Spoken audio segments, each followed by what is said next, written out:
네, 하나님 말씀 같이 읽으면서 시작하기를 원하는데요. 민수기 6장 22절에서 27절까지 말씀입니다. 민수기 6장 22절에서 27절까지 말씀.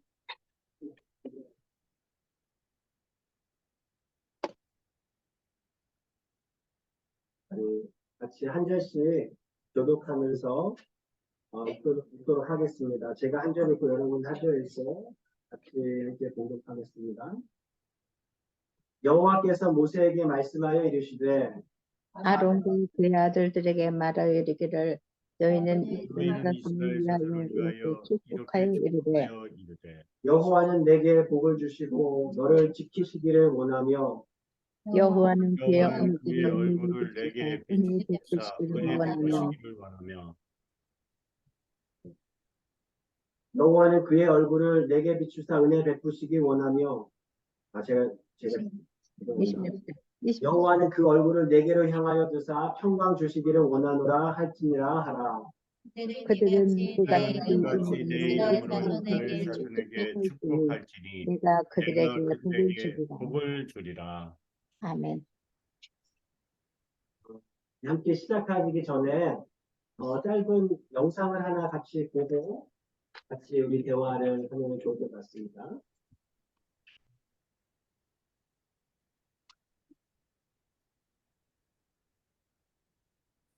지금 현재 우리나라 전체 국민이 한국교회를 신뢰한다. 신뢰도가 18%밖에 안 돼요. 그럼 나머지 75%는 신뢰하지 않는 거예요. 그런데 그 국민 중에는 개신교인들이 있을 거 아니에요. 개신교인들이 한국교회 신뢰하는 비율이 한 70% 돼요. 그리고 비개신교인들, 넌크리스찬들이 한국교회 신뢰하는 비율이 얼마 될까요? 8%예요. 8%. 10%가 안 돼요. 그러니까 100명을 모아놓으면 넌크리스찬들 100명 모아놓으면은 한 8명만 이쪽에서 나머지 92명이 다 한국교회를 신뢰하지 않는 거야. 그러다 보니까 한국교회 이미지가 어떨까요? 뭐 위선적이다, 뭐 독선적이다, 뭐 이기적이다 이런 이미지가 확 들어가고 심지어는 전체 종교 중에서 한국교회가 개신교가 제일 사회봉사를 많이 하잖아. 돈도 많이 쓰고 시간도 많이 쓰고 그 다음에 어디 뭐 후원하는 것도 개신교 진짜 많이 개신교인들이 많이 하고 뭐 어린이 뭐 진짜 개신교인들이 많이 하죠 사실은. 근데 그걸 인정을 못 받는 거예요. 예를 들어서 사회봉사를 한국교회가 사회봉사를 열심히 하잖아요. 그죠?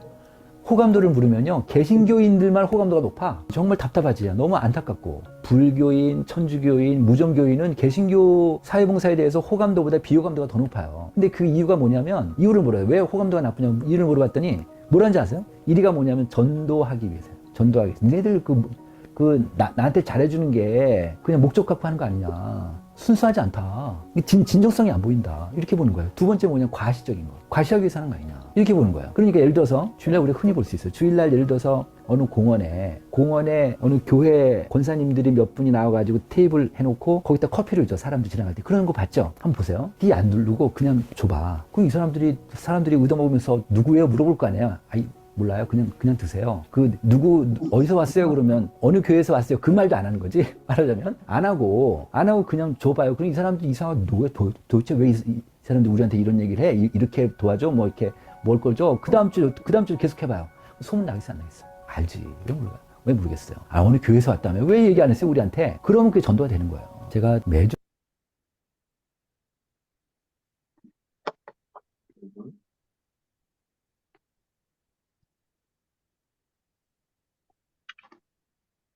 끊어졌네?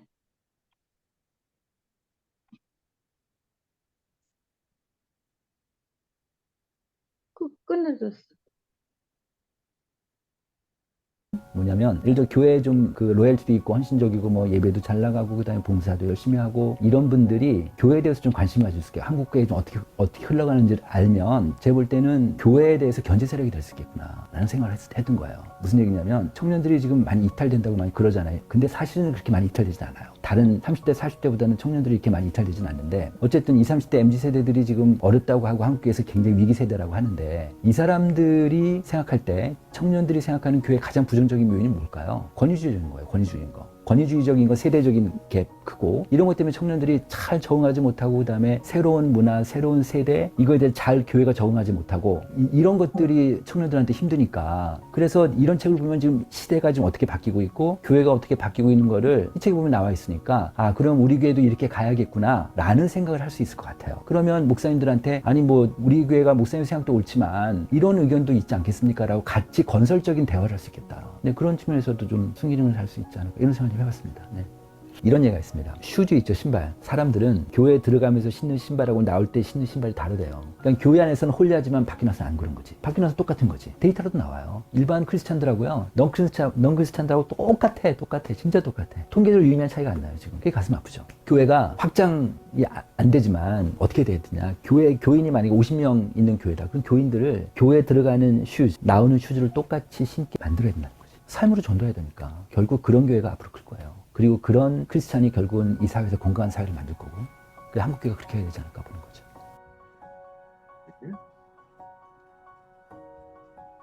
영상을 보시면서 어떻게 다들 생각하세요? 동의한다? 아니면은 의문이 생긴다? 깜짝이야. 동의합니다.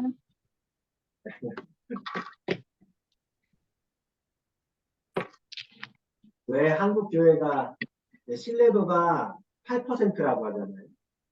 100명이 모아놓으면 92명은 별로 기독교 별로 안 좋아. 교회 별로 안 좋아. 교회가 안 좋다는 얘기는 교회 건물 안 좋다는 얘기도 아닐 거예요. 교회 다니는 사람들이 나 그 사람들 믿을 수 없어. 라는 거겠죠. 신뢰도가 낮다는 것은. 왜 낮다라는 거죠? 우리가 그렇게 사실 굉장히 많은 일을 하고 있음에도 불구하고 왜 그렇다는 거죠?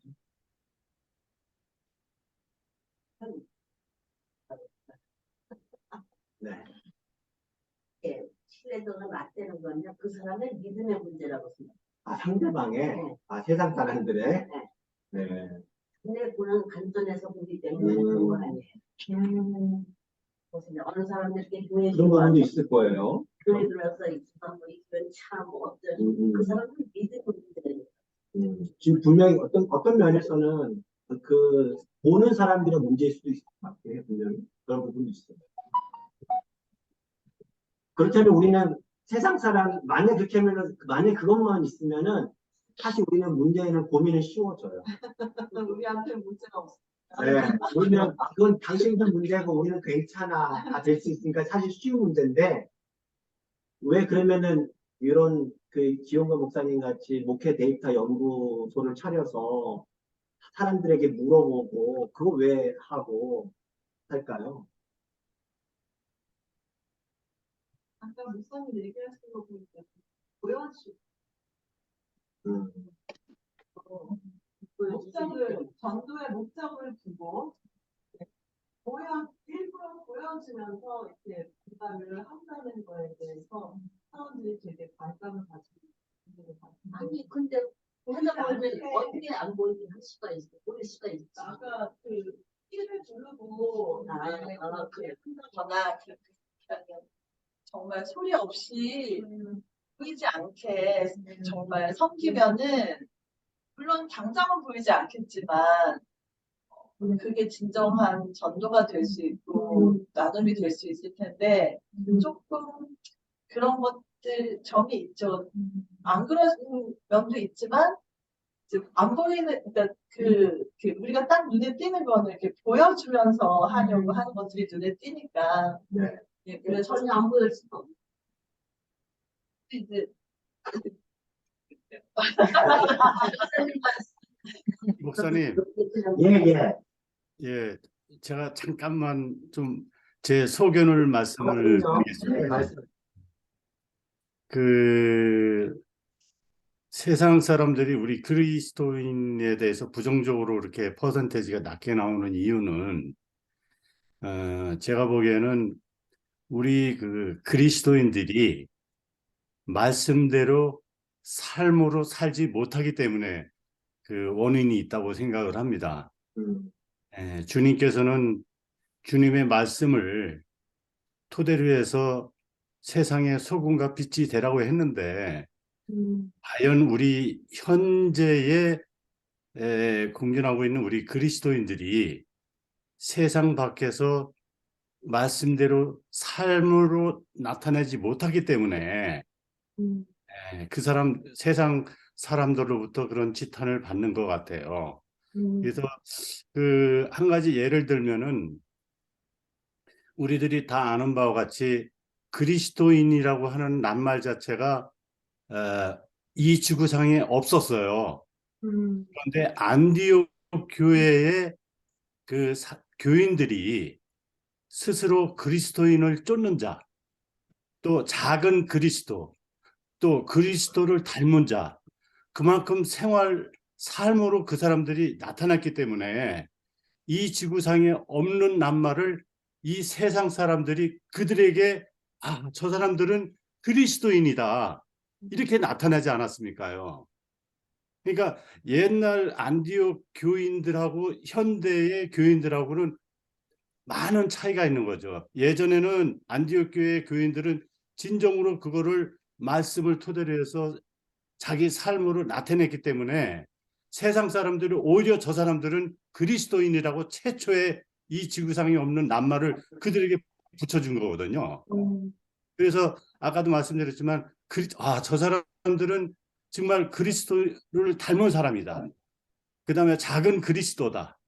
또 그리스도를 쫓는 사람들이다. 그렇게 이제 세상 사람들이 봤단 말이죠.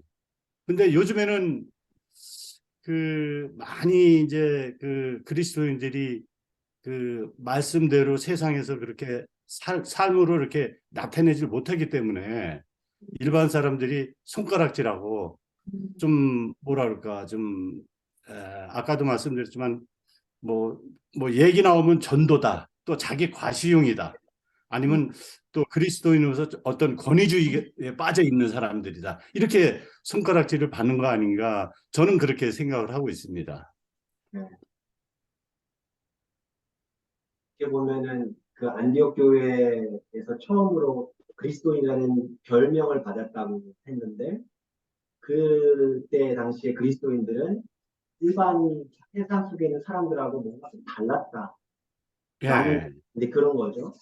예, 그러니까 예. 정말로 성경에서 이제 그런 표현을 쓰지만 예를 들어서 구별된 사람들, 좀 뭔가 좀 다른 사람들.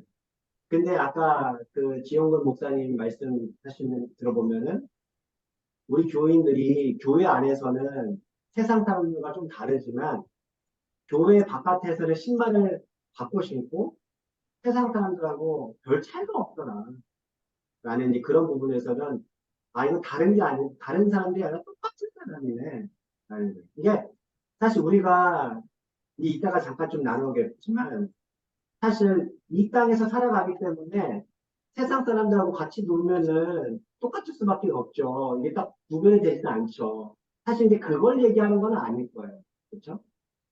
이제 세상 사람들이 살아가는 방식, 우리가 어떤 비즈니스를 하는 방식, 혹은 우리가 시간을 사용하는 방식, 물질을 사용하는 방식, 그것들이 좀 다르기 때문에 그렇기 때문에 구별되는 것이라고 얘기할 텐데 이제 그런 것들이 요즘에는 보이지 않는다. 똑같다라는 것들이 세상 속에서 이제 오히려 저 사람 크리스찬들이 뭐 차이가 없네 하니까 오히려 사람들이 교회를 신뢰하지 않는 교회 가봐야 뭐 별거 없네 라고 생각하지 않는다라는 얘기를 하는데 네. 혹시 뭐 또 다른 의견들 있으신가요?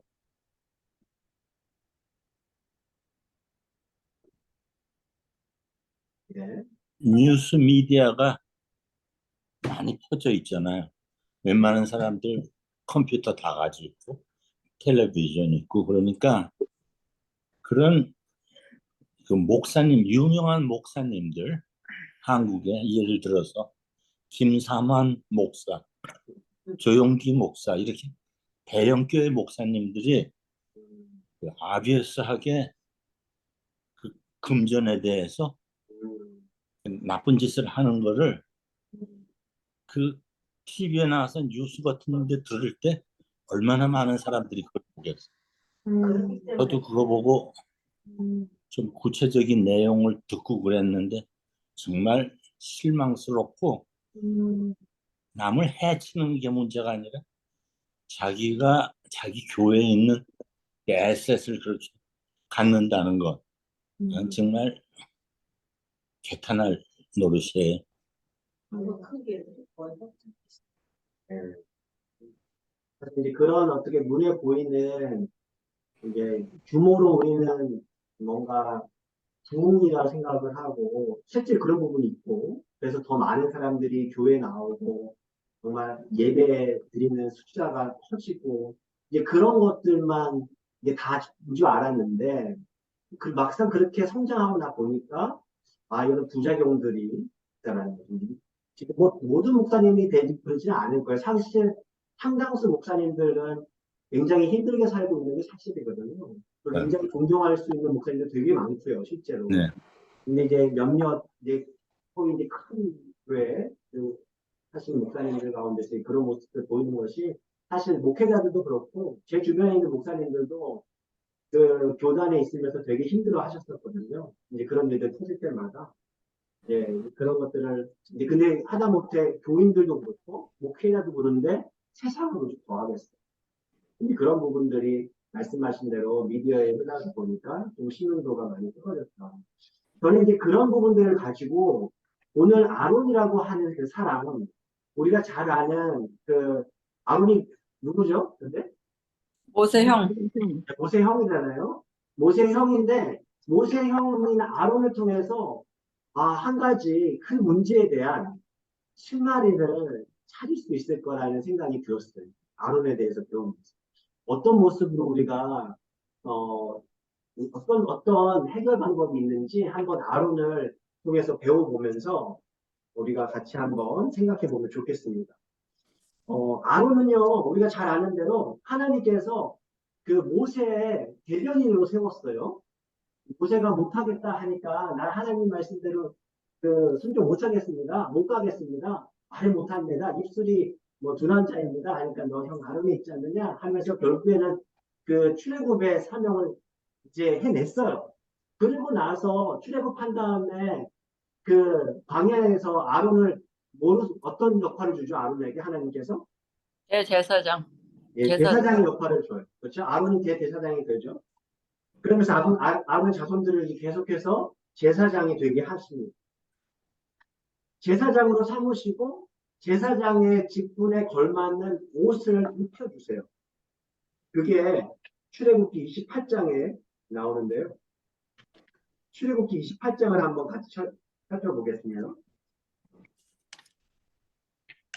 출애굽기 28장을 보시면은 28장? 네. 출애굽기 28장에 보시면은 28장 1절에서 3절까지 있는데요. 우리 찾으신 분이 한번 읽어봐 주시겠어요? 큰 소리로.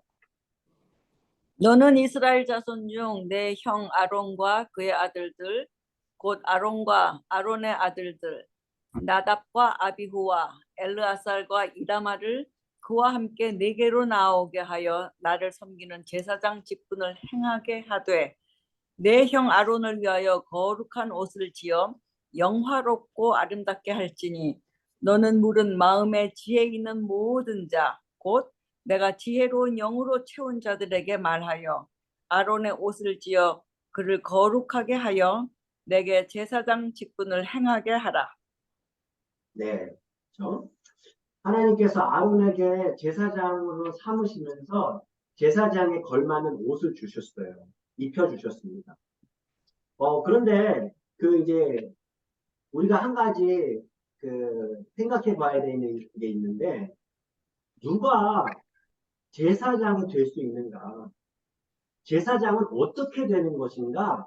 그거에 대해서 그 레위기 8장 30절에 그 어떻게 제사장에 감당하게 되는지, 어떻게 제사장이라고 하는 거룩한 그 직분을 갖게 되는지 레위기 8장 30절에서 이야기해주고 있거든요. 한번 읽어봐 주시겠어요?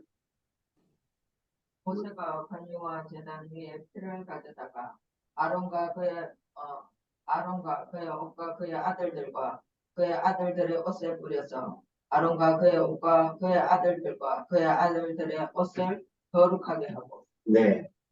이해가 되시나요?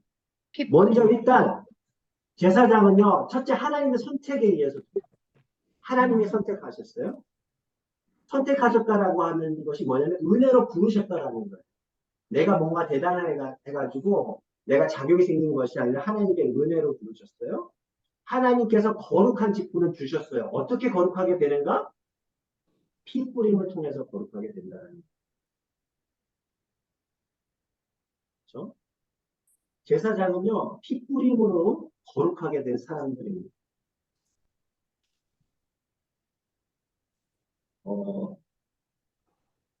예. 그, 제사장은요, 그래서 은혜로 부르셨어요. 은혜로 부르셨어요. 그죠? 여기 밑에 보시면은요, 은혜로 부르심. 하나님의 은혜로 부름바 된 사람들이라는 거고요. 또 하나는요, 거룩함으로의 부르심입니다. 제사장이 어떻게 되는가? 피 뿌림으로 되는데, 은혜로 부름바 된 사람들이고요. 무엇을 위해서? 거룩함으로의 부르심을 받은 사람들입니다. 제사장은요, 거룩함으로 부르심 받은 사람들이다. 이게 뭐예요? 거룩함으로 부르심 받은 사람들이 무슨 의미일까요? 구별된 사람. 그렇죠? 구별된 사람들이, 그러니까 구별된 사람들이라는 것이 여기서 이제 좀 그 거룩이라는 말을 가지고 좀 생각해 보면 거룩한 일을 하는 사람들이에요. 근데 구별된 일, 거룩한 일이 무슨 일일까요?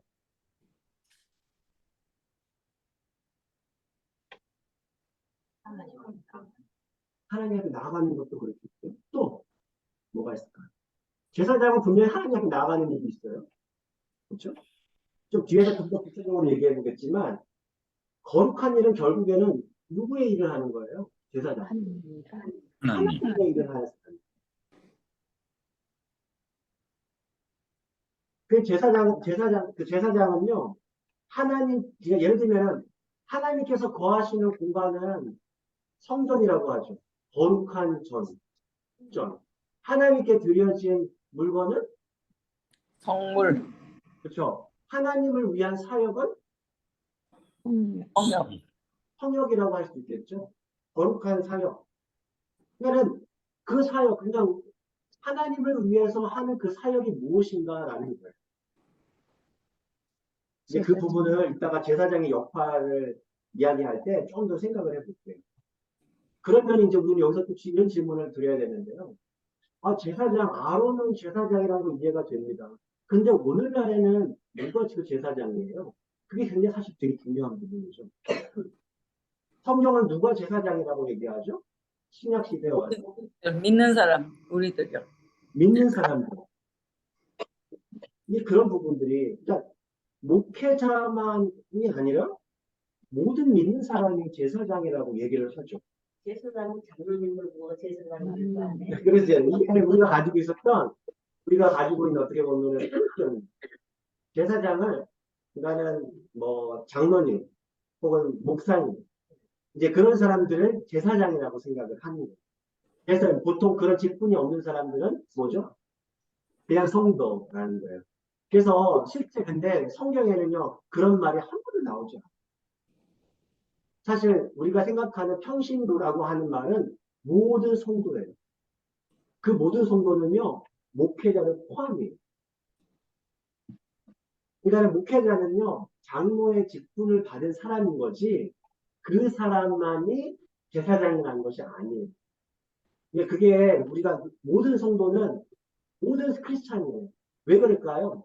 모든 크리스찬은 무슨 뿌림을 받은 사람들이에요? 누구의 피 뿌림을? 예수님의 피 역시도 거룩하게 된 사람들이에요. 그러니까 예수 그리스도의 피 뿌림을 받은 사람들, 구원받은 모든 사람들이 바로 제사장이다라고 신약 시대에 이야기를 합니다. 실제 예수님께서 십자가에 돌아가셨을 때 어떤 사건이 일어났죠? 성소에 있는 휘장이지. 그냥 찢어졌어. 둘로 잘라졌어. 그럼 왜 잘라졌죠? 무슨 의미래요? 우리도 이제 휘장 안으로 들어갈 수 있다. 예, 우리도 휘장했어요. 평소에 예전에는 그럼 누구만 들어갔다고요? 제사장만. 제사장만 들어갔다고요. 또 우리가 이 사실을 잊고 있어요. 목사님만 들어가는 것이에요. 예를 들어서. 예를 들어서. 그래서 그 강대상은 목사님만 올라갈 수 있는 자리, 장로님만 올라갈 수 있는 자리. 그게 우리가 오랫동안 갖고 있었던 생각이었죠.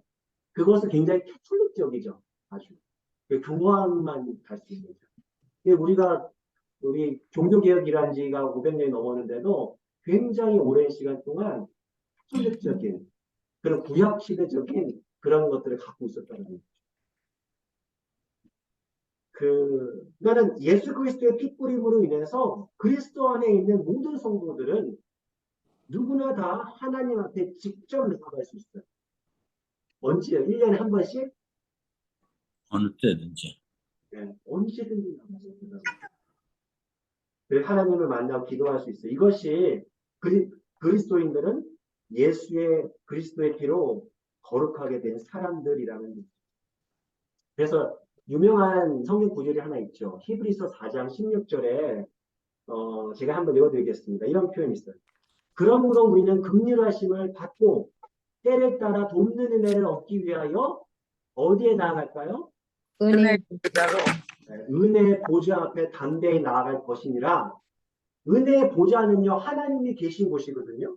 하나님이 계신 곳인데 누가 나갈 수 있어요, 그곳에? 원하다. 우리 모두가 나갈 수 있어요. 왜 나갈 수 있냐면요, 긍휼하심을 받았기 때문에. 여기 히브리서 4장 16절에 그 4장을 읽어보시면 앞에 누가 나오냐면요, 대제사장이신 예수님이 나와요. 예수님 때문에 우리가 이제 하나님 앞에 마음껏 나갈 수 있어요. 이게 굉장히 큰 은혜죠. 큰 복을 얻은 거예요. 그것이 제사장입니다.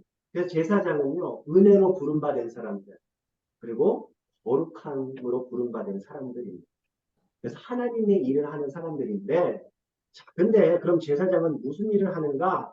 이것을 좀 더 배우기 전에 제사장이 누구인지, 제사장의 의미를 좀 한번 살펴볼 필요가 있는데요. 제사장의 이 단어 안에 의미가 숨어져 있더라고요.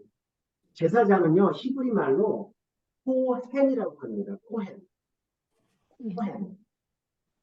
히브리어로 코헨이라고 합니다. 코헨. 코헨이에요. 어인? 어이예요. 코헨 할 때 어이. 이게 무슨 뜻이냐면요. 서 있는 사람이라는 뜻이에요. 왜 서 있을까요? 서 있다라는 것은 왜 서 있을까요? 섬기려고. 네, 맞아요.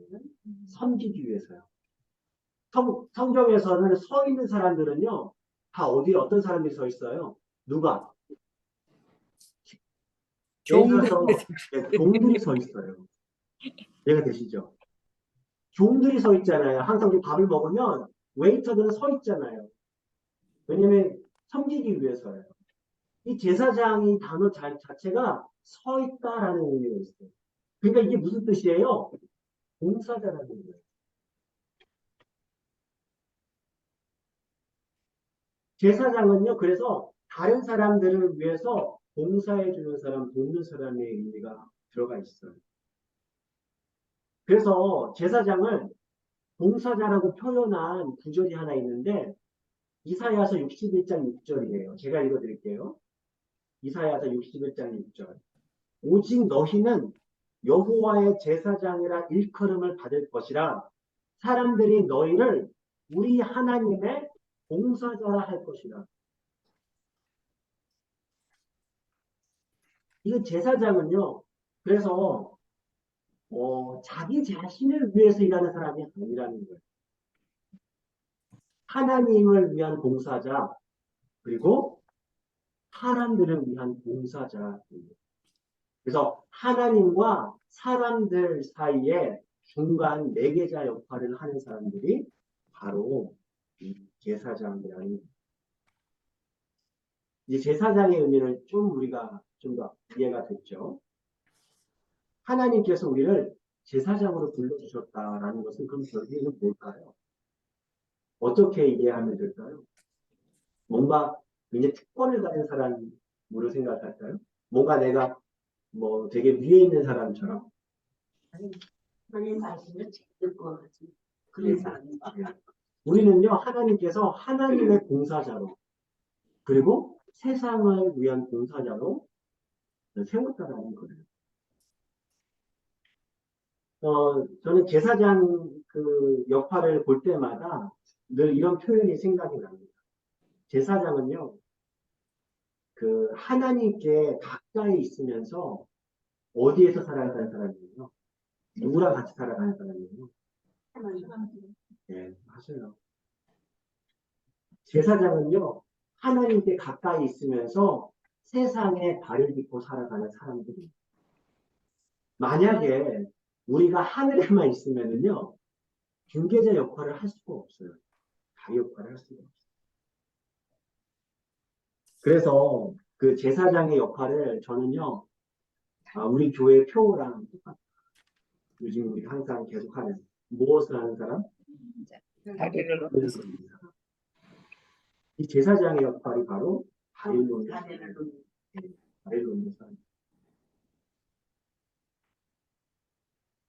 그래서 그 제사장의 역할을 크게 그 두 가지로 살펴볼 수가 있어요. 그 하나는 중보하는 자예요. 중보하는 자예요. 제사장이 하는 일이 뭐였어요? 구약시대 때? 아니, 제사를 드리는 거죠. 제사를 왜 드리죠? 죄를 죄를 용서받기 위해서. 네, 맞아요. 죄로 인해서 하나님 앞에 갈 수가 없는 거예요. 그러니까 하나님 앞에 막힌 다음을 제사를 통해서 제사를 지내면서 하나님과 화해시키는 역할이 제사의 역할이잖아요. 그것을 했던 사람들이 바로 제사장이거든요. 그러니까 말하자면은 백성을 대신해서 하나님께 속죄 제물을 드리고 또 백성들을 위해서 중보하는 역할을 많이 해요. 제사장은요, 그래서 백성들의 죄를 사해 주십시오 라고 하는 그런 중보의 역할을 굉장히 많이 했거든요.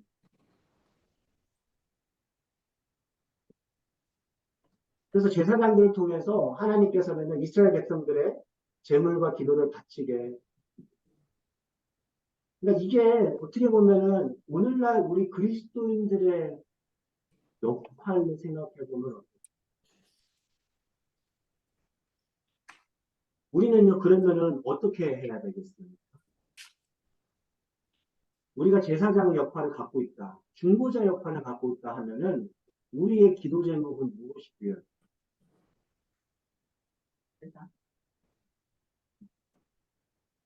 예를 들어서 세상이 되게 아파요. 예를 들어서 지금 사실 그 튀르키예 지금 사실 엄청난 재난이잖아요. 사실 그 아픔을 보면서 우리 그리스도인뿐만 아니라 되게 모든 사람이 안타깝게 생각하고 있죠. 거기에 막 울부짖는 아이들이나 가족들이나 막 그 어떤 아이가 구했는데 지금 무슨 일이에요? 뭐 어떤 일인지도 모르고 구조대원한테 이렇게 하는 그런 영상도 보게 되고 너무 끔찍한 일이 벌어지는 상황 속에서 하나님께 그들의 아픔을 위로해달라고 계속 우리가 간구하는 역할이 우리 안에 있겠죠. 또 뭐가 있겠습니까? 세상에 되게 악한 것들이 많잖아요. 세상에 우리가 보여주는 세상의 악한 모습들, 그런 모습에 대해서 우리가 주님 불쌍히 여겨주십시오. 긍휼히 여겨주십시오. 그러니까 세상의 아픔에 대해서, 죄에 대해서 하나님께 아뢰는 역할들이 우리에게 필요하다는 거죠. 근데 우리가 이렇게 해야 되는 것 중에 하나가 뭐냐면, 우리가 기도는 열심히 하는데, 우리 기도 제목의 대부분이 뭐냐면, 주시옵소서가 진짜 많아요. 그 아까 지용권 목사님은 이제 그런 얘기를 잠깐 하셨지만, 그러니까 우리 그리스도인 세상과 다르지 않다라고 하는 것 중에 하나의 모습은 되게 그리스도인들이 자신밖에 모르는 거예요.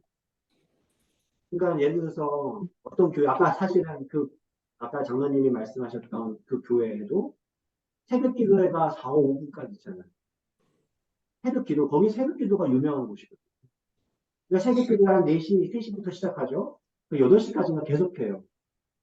그렇게 새벽 기도를 많이 드리지만 새벽 기도 때 무엇을 기도하느냐가 만약에 제대로 기도한다면 아픔을 위해서 기도하고 내가 세상 가운데 있는 악들을 놓고 기도한다면 사실은 기도를 그렇게 많이 하는 한국 교회인데 한인 사회가 한국 사회가 그렇게까지만 되지는 않을 거라는 거예요.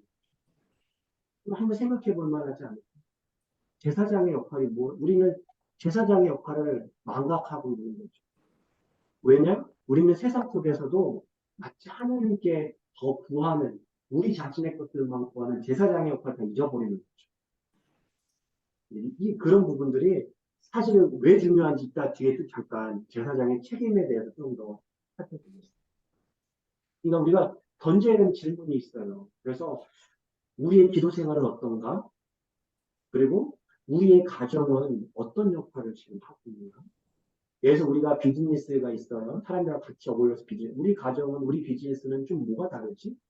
그들하고는 뭐가 다르지? 우리 교회는 또 뭐가 다르지? 이 지역사회에 정말 필요한 교회인가? 예전에 요즘에 우리 교단에서도 계속 던지는 질문들이 있어요. 노예 갈 때마다 자주 던졌던 질문들이 지난해까지 던졌던 질문이 뭐냐면 당신 교회가 없어졌을 때 세상 사람들은 뭐라고 얘기할 것인가?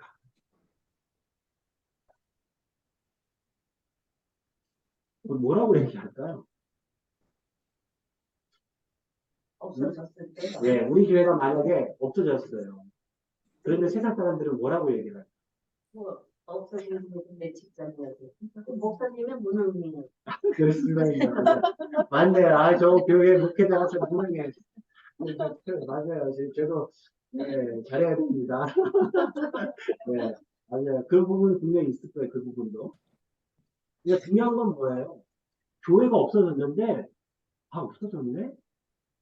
있을지 없을지 저 교회는 별로 괜찮아. 내 살아가는 데 전혀 문제 없어. 만약에 그런 교회라면은 한번 생각해 봐야 된다. 네. 우리가 꼭 필요한 교회인가? 사실 우리 교회가 이 지역사회에 우리가 그 홈리스 그 미션에도 계속 많이 하고 이번에도 작년에 그 음식문화에서 나온 거 굉장히 큰 돈, 우리가 굉장히 큰 돈도 그렇게 나눠주잖아요. 저는 그러한 역할들, 그러한 모습들도 하나의 우리의 역할인 거예요. 그러면서 이제 그러한 역할들을 계속해서 해 나가는 거죠. 그래서, 이 지역사회 아픔들을 껴안고, 사실 쉽지는 않아요. 이렇게 말처럼. 저도 이렇게 말을 하는데요. 목사님, 그러면 당장 뭐 할까요?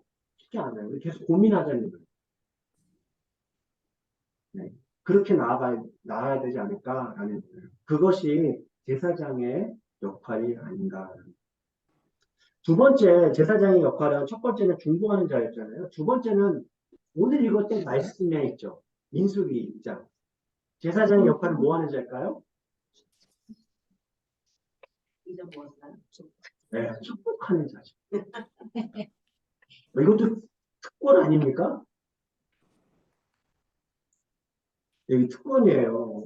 이 말씀이 진짜 제가 되게 좋아하는 말씀이기도 한데요. 이거는 단지 그냥 목사님 축복해 주세요 이 얘기가 아니에요. 제사장이니까 목사님 제사장이니까 나를 축복해 주세요 이 얘기가 아니에요. 이 얘기는요. 우리 역시 하나님께서는 우리 그리스도인들이 세상에게 복을 주는 사람들이에요. 그러니까 이 질문을 던져야 돼요. 우리들로 인해서 세상이 복을 받고 있는가? 아니면 우리들로 인해서 세상이 근심하거나 걱정을 하고 있는가? 어떻죠? 세상이 지금 복을 받고 있나요? 교회로 인해서? 아니면 세상이 교회를 걱정하고 있나요? 교회가 세상을 걱정하고 있죠. 그랬으면 좋겠어요. 자, 사실 많은 교회는 진짜 그렇게 해요. 지역의 작은 교회들이 정말 어떻게 하면은 진짜 예수님의 말씀처럼 내 지역사회에 빛과 소금이 되려고 걱정하면서 하는 것들이 많아요. 그런데 안타깝게도 아까 많은 여러 가지 이유들로 인해서 사실 많은 그 사람들이 교회를 걱정하고 있죠. 오히려. 아유, 저 교회가 저래가지고 되겠네. 그러니까 예전에 나오지 않았던 기존 뉴스에도 교계 뉴스가 나와버립니다. 좋은 것들은 사실 안 나오죠, 사실은. 왜냐?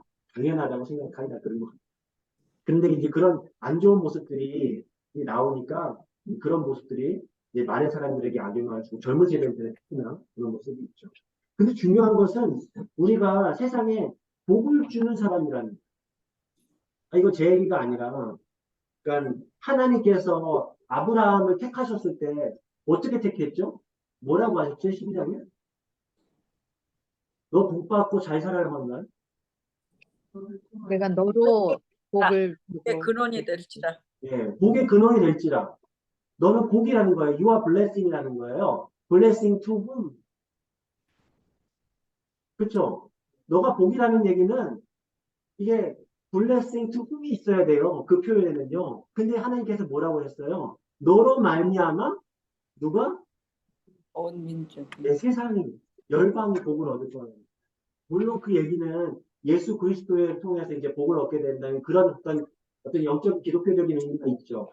하지만 이것은요, 근본적으로 우리 그리스도인들을 향한 하나님의 부르심이죠. 우리를 그리스도인으로 믿는 사람으로 택했다. 우리 가정 안에 나를 믿는 사람으로 하나님 불러주셨다? 이거는 뭐예요? 결국에는 우리 가정에 뭐가 되라? 복이 되라고요. 그러니까 내가 복덩이가 돼야 되는 거예요.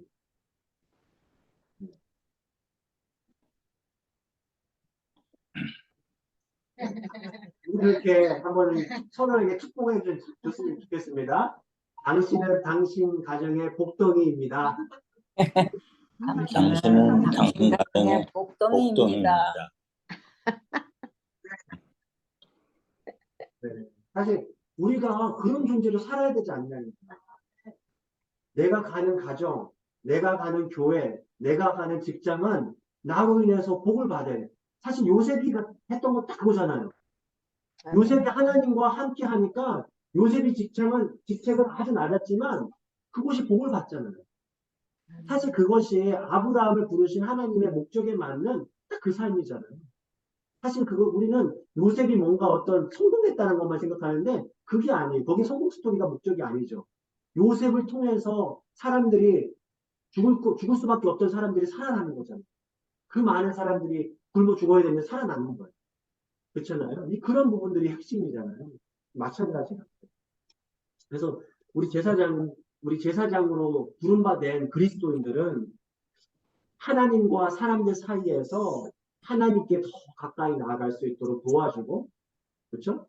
세상 가운데 사랑과 정의를 세워주면서 살만한 세상으로 만들어줄 수 있는 그 일들을 해나갈 수 있는 그런 복동이가 되어야 된다라는 거죠. 그것이 하나님께서 우리 그리스도인들을 우리 믿음의 사람들을 부르신 목적입니다. 예. 그래서 중요한 것은 이게 요컨대 철저하게 하나님과 세상을 위한 도구로 쓰임 받는 사람이 바로 제사장이라는 것입니다. 그러니까 제사장인데 우리는요 언뜻 뭔가 되게 특권의식이 있어요. 구원받은 사람은 특권. 나는 구원받았고 너는 구원받지 않은 사람은. 뭔가 위아래를 나누는 경향이 있단 말이죠. 그러니까 우리가 하나님 예수 그리스도의 은혜로 구원받은 것도 은혜인데도 불구하고 우리가 그것을 마치 저 사람하고 뭔가 이렇게 그 우열을 가려버리면 불쌍히 여기는 건 필요한 부분이 있어요. 분명히. 너들은 그 영혼을 불쌍히 여기는 부분들이잖아요. 왜냐하면 진짜 불쌍한 거예요. 우리가 누리는 어떤 구원받은 자로서의 그 은혜를 누리지 못하니까. 이제 그런 부분을 바라보지만 우리가 제사장으로 부름받았다는 것은 봉사자로 부름받았다. 섬기는 자로 부름받았다는. 그래서 저는 만약에 우리가 그렇게 산다면 세상은요 우리 그리스도인들을 통해서 복을 얻게 될 것이다. 그 마지막으로 제사장의 책임인데요. 그래서 제사장은요 그렇게 책임에 막중합니다. 하나님은요, 그 과거 때나 과거나 지금이나 똑같으신 것 같아요. 항상 하나님의 사람들을 선택하셔서 그 도구로 삼아 주셨어요. 그쵸? 그치? 뭐 성경을 쭉 보시면은요, 기독교 역사 2000년을 쭉 봐도 그 하나님의 일을 하는 사람들을 세워주셨어요. 그를 도구 삼아 세상에 보내주셨다는 이게 뭐냐면요, 하나님은 보입니까? 보이지 않습니까? 하나님 안 보여요. 우리가 자꾸 하나님 자꾸 보인다라고 하면은 물론 꿈속에 뭐 나타날 수 있어요. 그런데 자꾸 보이는 걸로 우리가 거기에 사로잡히면요, 우리는요 아주 쉽게 뭐랄까요 우상에 빠져요. 이단에 빠지기 쉽습니다. 하나님은요 누구를 통해서 보여주시냐면요 항상 하나님의 세우신 일꾼들 통해서 제사장의 역할을 하는 사람들을 통해서 보여주셨어요. 근데 관건은 뭐냐면요 보이지 않는 하나님을 어떻게 보여줄 것인가요? 실제 사실 사람들은 하나님을 보고 싶어 할까요? 보고 싶지 않을까요? 보고 싶죠. 굉장히 보고 싶어요. 당신들 진짜 하나님이 있으면 보여주세요. 내가 보여주면 내가 믿을게. 그게 똑같이 누구도 그랬었죠? 광야에서 이스라엘 백성들이 그랬죠. 누가 없어지니까? 모세가 사라지니까. 모세가 40일 동안 40주야를 그 시내산에 못 내려왔다는 그 하나님 말씀 받고 있는 중에 못 내려가는 이스라엘 백성들이 어떻게 하기 시작합니까? 아론에게 뭐라고 그런 거예요? 자기들을 지켜줄 네, 맞아요. 하나님 보여주세요. 우리를 여기까지 인도해낼 앞으로 모세는 이제 안 나올지 우리 모르겠고 이제 하나님 우리를 여기까지 인도해 주신 앞으로 인도해 주신 그 하나님 좀 보여주세요라는 거예요. 그 역할을 이제 누가 보여준 역할 누가 한 거예요? 아론이 했어요. 아론이 해야 되는 거예요. 아론이 어떻게 합니까? 팔을 그래서 송아지를 금송아지를 최초의 금모기를 하잖아요. 우리 한국도 금모기를 했는데 여기도 금모기를 했어요. 금모기를 해가지고 금을 가지고 뭘 만들었습니까? 송아지. 송아지. 근데 왜 하필 송아지 만들었다고요? 우리 많이 들었죠. 왜 하필 송아지죠? 송아지가 애굽의 신이죠. 애굽의 신인데 무엇을 의미하죠? 그 송아지가? 텔레티 네, 풍요를 의미해요. 힘을 의미해요. 여러 가지 의미가 있죠. 하나님을 보여달라고 했는데 그냥 보여주면 안 돼요. 뭔가 일단 비주얼이 눈에 보여야 되고 그 보여지는 신은 어떤 신이어야 돼요? 우리를 부유하게 만들어주는 신이 되어야 돼요.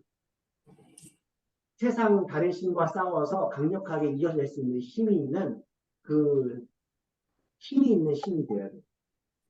그러니까는요, 우리가 그리스도인들이 이게 자칫하면은요, 뭔가 아까 거기서 아까 잠깐 얘기했지만 파워를 갖고 부를 갖고 거대함을 가지면은요, 그것이 마치 하나님께서 주신 축복이라고만 생각을 해요. 근데요, 때로는 그 안에서 유혹이 되게 많아요. 어떤 부분에서는 우리가 약해져 있는 사람이 강해지는 거 정말 하나님의 은혜죠. 가난한 자가 정말 은혜로 부유하게 된 것도 하나님의 은혜예요. 그런데요, 부유하게 됐을 때, 건강하게 됐을 때 무엇을 하는 거예요? 그 부갖고 뭐 하는 거예요? 뭐 해야 돼요? 하나님 위해서 일해야 돼. 그런데요, 뭐 합니까, 우리가? 자신을 위해. 누가 나 건드리면 가만히 안 있어. 누가 나한테 조금만 반항하면 내가 힘으로 제압했거든. 돈으로 내가 밀어붙여요. 이거 하나님의 방법이 아니라는 거예요. 처참한 세상에 그게 세상의 방법인데 이때 아론이 했던 것이 딱 그거예요. 백성들에게 세상의 신을 보여주는 거죠. 왜 사람들은요 신을 자꾸 보여달라고 할까요? 하나님을. 하나님을 의심해서 그런 거 아니에요? 의심? 의심해서 보여달라고? 의심하니까 보여달라고 했죠. 보면 뭐가 좋을까요? 확인이 되니까. 확인이 돼요. 이거는 어떤 의미가 있냐면요. 하나님을 통제하고 싶어 해요.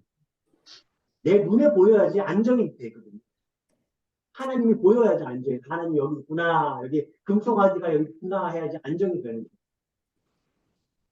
이게 뭐냐면은요.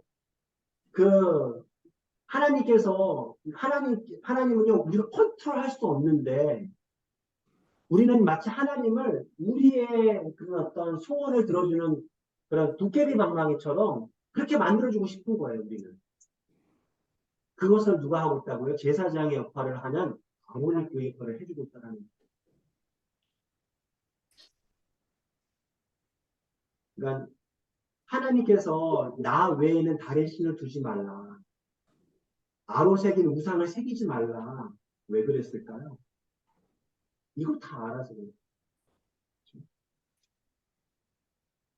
왜냐면 하나님을 통제할 수 있다라고 생각하는 걸 우리는 내려놔야 돼. 우리의 요구를 관철해주는, 우리의 손으로 만들 수 있는 그런 신이라고 생각해서는 안 되거든요. 근데 우리는 자꾸 그렇게 하나님을 그렇게 여겨요. 그러니까 세상 사람들이 볼 때도 저 사람들이 믿는 하나님은 굉장히 그 크리스찬들에게 이기적인 하나님인데 세상에는 되게 무관심하고, 그러니까 내 하나님만. 근데 그런 부분들, 우리가 제사장의 역할을 했는데, 그 제사장의 역할을 잘못했을 때는요, 사람들에게 엉뚱한 걸 보여줘요. 그 여기에는 제가 쓰지는 않았지만, 홈리와 비느하스도 누구였습니까? 홈리와 비느하스도 제사장이었잖아요. 네. 저는 가장 그 홈리와 비느하스 스토리에서 안타까운 사연은 뭐냐면, 홈리와 비느하스는요, 누구보다도 언약궤 옆에 있었던 사람이거든요. 언약궤는 아무나 갈 수 있는 데가 아니에요. 정말 하나님께 가까운 사람, 하나님의 그 핏부림으로 갈 수 있었던 사람인데, 거리는 가까이 있었는데, 아니, 그걸 소중함을 잘 몰라요. 자신의 역할을 간과해버려요. 그러니까 어떻게 됩니까? 그러니까는 이스라엘 백성들이 완전히 그냥 부패해버리는 거예요. 세상이 부패한 거는요, 다른 게 아니에요. 그래서 우리는요, 때로는요, 저 사람 세상이 굉장히 악해요. 저 사람 되게 나빠요. 세상은 나빠요. 이렇게만 볼 수 없어요. 왜 그러냐면요, 우리 그리스도의 책임이 분명히 있기 때문에 그래요. 그렇지 않나요? 빛과 소금의 역할 있잖아요. 소금이 맛을 잊어버리면 어떻게 됩니까? 부패해버리잖아요. 그럼 우리 역할입니다. 부패했다라는 얘기는 우리 그리스도인들이 그 역할을 하지 못하고 있다는 거잖아요. 교회는 되게 많은데. 그렇죠? 그 부분을 우리가 제사장이다 라고 생각한다면 꼭 기억해야 됩니다. 그 베드로전서 2장 9절 말씀 한번 같이 채워보면서 우리 같이 좀 말씀을 마무리하고자 하는데요. 그 메시지 성경으로 다시 한번 읽어봐 드리겠습니다. 그러나 여러분은 하나님께서 택하신 사람들입니다. 여러분은 제사장의 일이라는 고귀한 사명을 감당하도록 선택받았고 거룩한 백성이 되도록 선택받았으며 하나님의 일을 하고 하나님을 위해 말하는 그분의 뭐로 선택받았을까요? 제사장. 좋은데요. 도구로 오고. 도구. 여러분은 같이 한 목소리로 같이 우리의 소명 베드로전서 2장 9절 한 목소리로 같이 읽어보겠습니다. 시작. 그러나 너희는 하나님께서 택하신 사람들입니다. 여러분은 제사장이라는 고귀한 사명을 감당하도록 선택받았고 거룩한 백성이 되도록 받았으며 선택받았으며 하나님의 일을 하고 하나님을 위해 하나는 그분의 도구로 선택받았습니다. 우리 잠깐 눈을 감으시고 잠깐 오늘 말씀을 생각하면서 묵상하는 시간을 가지면 좋겠습니다. 여러분, 우리는 제사장으로 부름받은 사람들입니다. 거룩한 일로 부름받은 거룩한 하나님의 제사장들입니다. 세상에 복이 되도록 부른 바 되었습니다. 여러분, 오늘 우리를 부르시는 그 세상, 우리를 보내시는 그 세상은 어디인가요? 우리가 중보해야 할 세상은, 그 사람들은 누구인가요? 우리가 전해야 하는 하나님의 복된 소식들을 꼭 들어야 하는 그 사람들은 누구인가요? 하나님의 일을 하고 하나님을 위해 말하는, 하나님의 복음을 말하는 하나님의 도구로 쓰임받는 우리가 될 수 있게 해주십시오 라고 조용히 잠깐 묵상하도록 하겠습니다. 주여,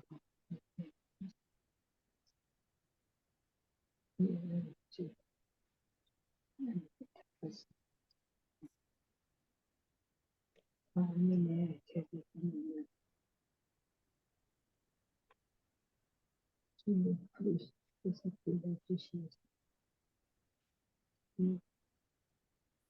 믿지 않는 자의 한마디 불러주시고 믿는 자들의 그 말씀으로처럼 되지 않은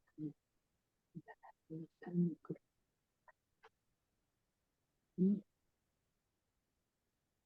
주님의 믿는 자 말씀으로 지어 굳게 하고 굳게 우리 앞에 할 수 있는 어떤 것을 주님께서 주시옵시고 우리의 찬찬하게 주님 우리를 이해할 수 있는 있게 할 수 있는 그러한 도구로 사용하여 주셨기만을 간절히 기원하나이다. 하나님 감사합니다. 우리를 구별하여 택하여 주시고 세상 속에 복을 전하는 자들로 하나님의 일을 감당하는 하나님의 그 복음을 말하는 그 제사장으로 우리를 보내주셔서 감사합니다. 세상의 아픔을, 세상의 죄를 주님께 중보하는 중보자의 역할, 또 하나님의 세상을 향한 그 복을 세상에 전하는 그 축복하는 자의 역할, 주님 우리들의 역할들을 잊지 않고 우리들이 기억하며 세상 가운데 살면서 감당해 나아갈 수 있도록 주님 우리와 함께하여 주시옵소서. 하나님 우리 자신들만을 위해서 살라고 우리에게 복을 주신 것이 아니라 우리를 통하여서 우리 가정이, 우리 교회가, 우리 지역사회가, 내가 속한 직장이 복을 받는 그러한 참된 제사장의 역할 감당하는 우리 모두가 되게 하여 주시옵소서. 이 모든 말씀 예수님의 이름으로 기도드립니다. 네. 하늘에 계신 우리 아버지여, 아버지여 이름이 거룩하게 거룩하게 여기시며 나라의 주여, 뜻이 하늘에서 이루어진 것 같이 땅에서도 이루어지이다. 오늘날 우리에게 일용할 양식을 우리의 주시고 죄를 우리가 사하여 우리에게 죄진 자를 사하신 것 같이 우리의 죄를 사하여 주옵시고 우리를 시험에 들게 하지 마옵시며 다만 악에서 구하옵소서. 세계의 나라와 권세와 영광이 아버지께 영원히 있사옵나이다. 아멘. 아멘. 수고 많이 수고했습니다. 했습니다. 수고했습니다. 바이바이. 바이바이.